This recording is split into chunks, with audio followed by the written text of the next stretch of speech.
আসসালামু আলাইকুম ওয়া রাহমাতুল্লাহ। আপনারা দেখতেছেন মানব সেবা অধিদপ্তর, নিষ্পানুয়া, ছাগলাইয়া, ফেনী।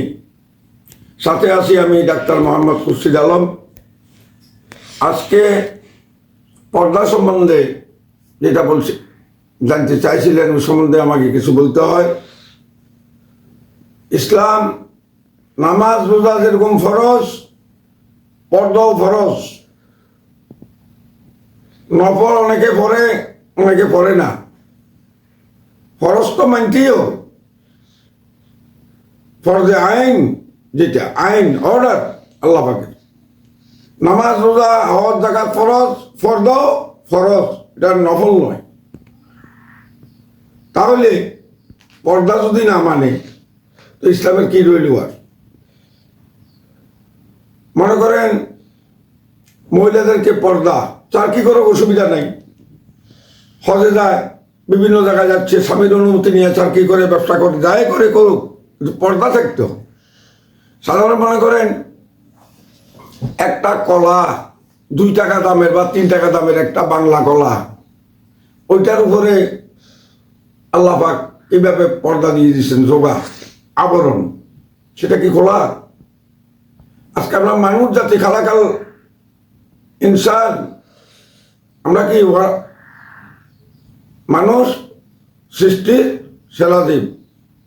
ওয়ামা খালাকুল জিন্না ওয়াল ইনসানে ইল্লা লিয়াবুদুন। মানুষকে আল্লাহ ইবাদতের জন্য বানিয়েছে। ইবাদত শুধু নামাজ রোজার মধ্যে স্থগিত নহে। বিভিন্ন কাজ কর্ম, ধর্মনীতি, রাজনীতি, রাষ্ট্রের পরিচালনা, দেশের পরিচালনা, সমাজ পরিচালনা, এগুলো ইবাদত। রাস্তার মধ্যে কাটা সরাচ্ছেন, এটাও ইবাদত। কোরআনকে, ইসলামকে প্রচার করার জন্য রাসূল পাক সাল্লাল্লাহু আলাইহি ওয়াসাল্লাম দুনিয়াতে এসেছেন। ওনাকে তশরিফ এনেছেন। ওনাকে পাঠানোর মূল উদ্দেশ্য, মূল রহস্য কি? কোরআনকে প্রচার করা, ইসলামকে প্রচার করা, দ্বীনকে প্রচার করা। আমরা পেশা বললাম শুধু জিকির, শুধু নামাজ, এরপরে আল্লাহু আল্লাহু জিকির কয়েকবার করলাম, সারাদিনের আর খবর নাই। বসে বসে হু হু করলাম ভোর রাত্রে, সন্ধ্যা, বিকাল। এটার মধ্যে কি ইসলামের কারবার শেষ? রাসূল পাক সাল্লাল্লাহু আলাইহি ওয়াসাল্লাম যা করেছেন তা তো আমাদেরকে করতে হবে, ওনাকে অনুকরণ করতে হবে, অনুসরণ করতে হবে। উনি যেটা করেছেন ওইটাই আমাদেরকে করতে হবে। আমরা ইসলামকে প্রচার করলাম না, দিনকে প্রচার করলাম না, দিনকে কায়েম করলাম না, শুধু পিসাব করলাম, মুরিদ করলাম, আর কয়েকবার জিকির করলাম, বা বছরে কয়েকবার জিকিরের মাহফিল দিলাম, আল্লাহু আল্লাহু জিকির করি, এরপরে শেষ মুনাজাত। এটা তো ইসলাম নয়।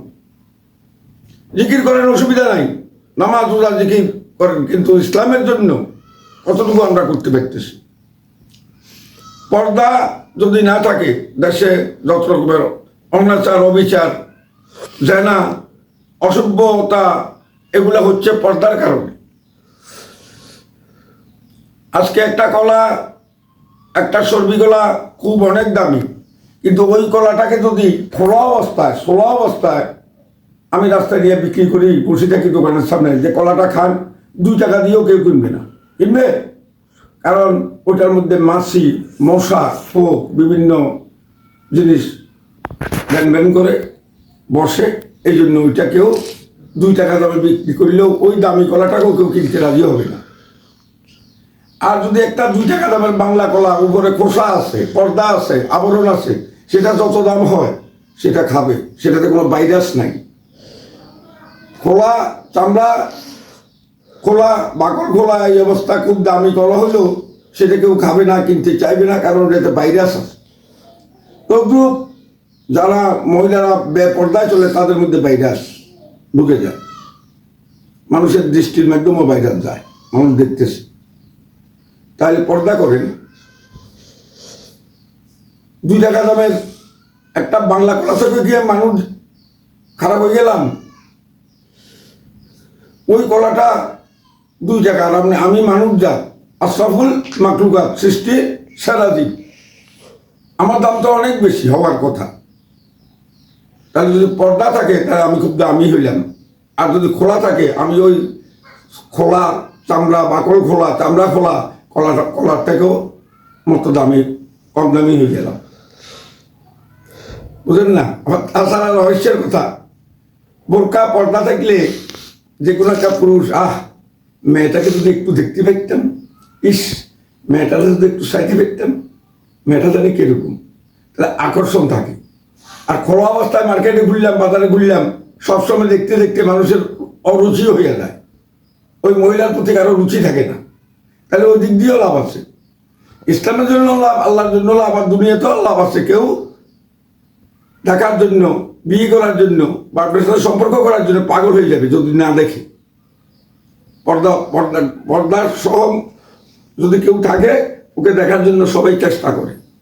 আর এইভাবে মুখ খোলা থাকলে, বুক ফিট খোলা থাকলে আপনাকে দেখতে দেখতে মানুষের একটা অভক্তি, অরুচি এসে যাবে, ঠিক কিনা? তাই পর্দা করেন, ইসলামকে কায়েম করেন, দিনকে কায়েম করেন। ইসলাম শুধু নামাজ, রোজা, হজ, যাকাতের মধ্যে সীমিত নয়। রাসূল পাক সাল্লাল্লাহু আলাইহি ওয়াসাল্লাম ইসলামের জন্য, কোরআনের জন্য দান মোবারক শহীদ করেছেন, উনি যুদ্ধ করেছেন, ওনার তরবারি মোবারকও আছে। তাই আমরা শুধু পীর সাহেব কি রাসূলের অনুসরণ নাই, কিসের পীর হইলাম? জিহাদ করেন, ইসলামকে কায়েম করেন, কোরআনকে কায়েম করেন। এই কোরআন সবার জন্য। কোরআন যদি চালু হয়, কোরআনী আইন, ইসলামী শাসন যদি চালু হয়, দেশের মধ্যে অত্যাচার, অনাচার, ঘুষ, সুদ, দুর্নীতি, কাটাকাটি, মারামারি, রাহাজারি কিচ্ছুই থাকবে না, কিচ্ছুই থাকবে না। সবার জন্য সমান। হিন্দুরাও মন মতো ইচ্ছা মতো পূজা করতে পারবে, মুসলমানের ধর্ম পালন করবে, কারোর প্রতি কারো বিদ্বেষ থাকবে না, হিংসা থাকবে না। কোরআন আইনটা এত সুন্দর, একটা পশু পাখির জন্য পর্যন্ত শান্তি হবে, বিনা কারণে একটা পশুকে হত্যা করবে না কোরআনী আইন। চোরের জন্য লাভ আছে কি, সে যদি অভাবে চুরি করে তাকে কর্মের ব্যবস্থা করতে হবে। আর যদি স্বভাবে চরিত্রের কারণে, কোটিপতি ছেলে চরিত্রের কারণে সে চুরি করল, কোরআনী শাসন মোতাবেক তাকে জেল, জরিমানা বা হাত কাটতে হবে। আর যদি অভাবে চুরি করে, ওই চোরকে একটা কর্মের সংস্থান করে দিতে হবে। তাহলে কোরআন এটা কত সুন্দর, সবার জন্য লাভ। আসসালামু আলাইকুম ওয়া রাহমাতুল্লাহি ওয়া বারাকাতুহু।